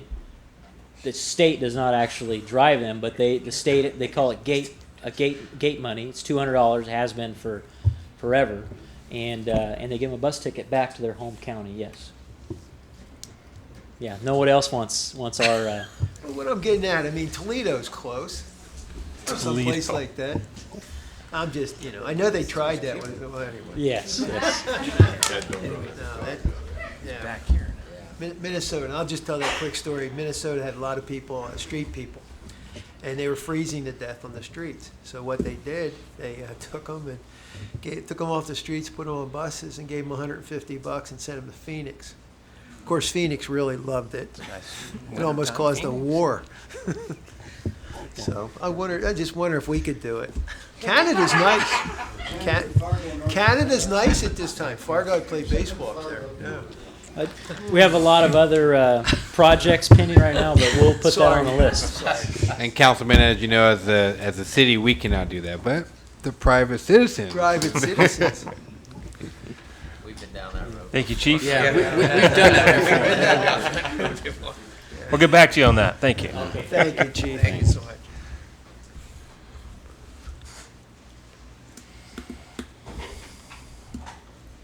Good evening, Mr. Mayor, council members. As Mr. Martina asked earlier, we do have a tennis session beginning September 18th. We pushed it back a week due to approval from the school district and having time to advertise. And the first session does begin at 4 p.m., then 4:30, and then the final one is at 5:30. Also, soccer season began Saturday. We had 24 out of 25 teams brave the heat, and everything went pretty well. I didn't get yelled at, so I always consider that That's always a very big plus. And last but not least, I'm going to embarrass somebody in the audience. Mr. Alves has been helping us with our Kaju Kimbo class for the last 2.5 years, and I don't think he's ever been publicly recognized, so I would like everybody to give him a big hand. Please stand up.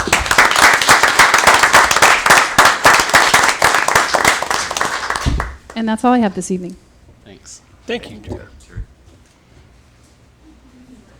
More staff reports, or no? Done? Council comments? Ed? Nothing.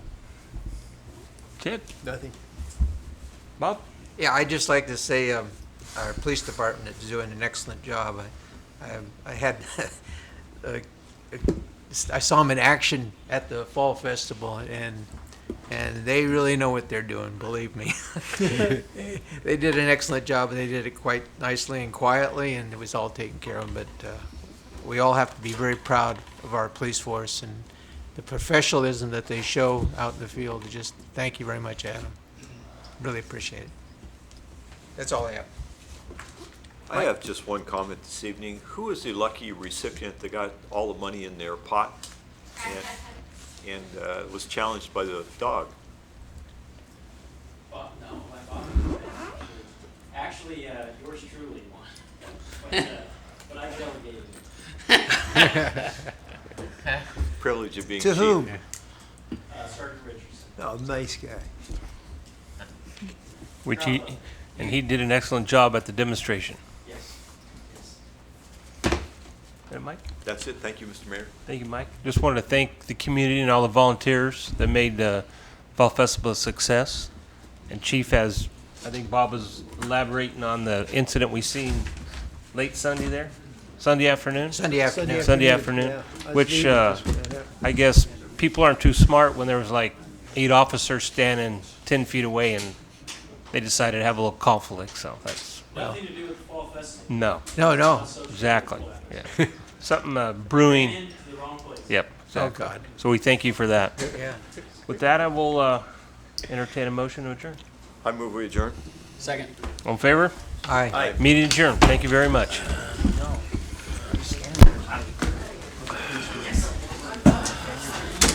John again.